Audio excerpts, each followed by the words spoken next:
তৃণমূলের প্রতীক সম্পত্তি নিয়ে সিদ্ধান্ত আদালতে হবে, মত সুদীপ বন্দ্যোপাধ্যায়ের। 20শে জুলাই লোকসভা খোলার আগে পরবর্তী পদক্ষেপ নিয়ে কথা হবে। রবিবার প্রাথমিক পদক্ষেপ শেষ হয়েছে, এবার সবার ফেরার পালা। দ্বিতীয় দফার ডাক এলে তখন পরবর্তী পদক্ষেপ নিয়ে কথা হবে বলছেন সুদীপ বন্দ্যোপাধ্যায়। পরশুদিন একটা পদক্ষেপ শেষ হয়েছে, এবার সকলের ফিরে যাওয়ার পালা। এরপর আবার দ্বিতীয় দফায় ডাক এলে তখন কথা হবে।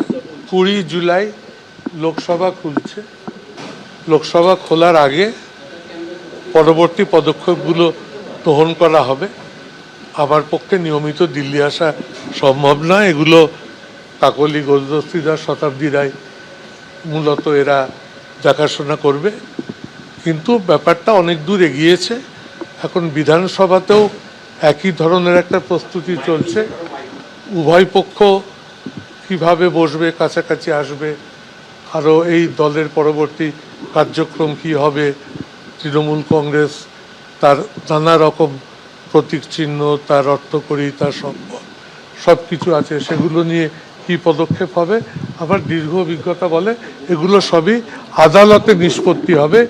লোকসভার যা কাজ, স্পিকারের ব্লক তৈরি করে দেওয়া, পার্টি অফিস বরাদ্দ করা, সে কাজগুলো তিনি দ্রুত সম্পন্ন করবেন। তৃণমূলের তরফ থেকে বলছে আপনারা আলাদা ফ্যাকশন নন, আপনারা গদ্দার।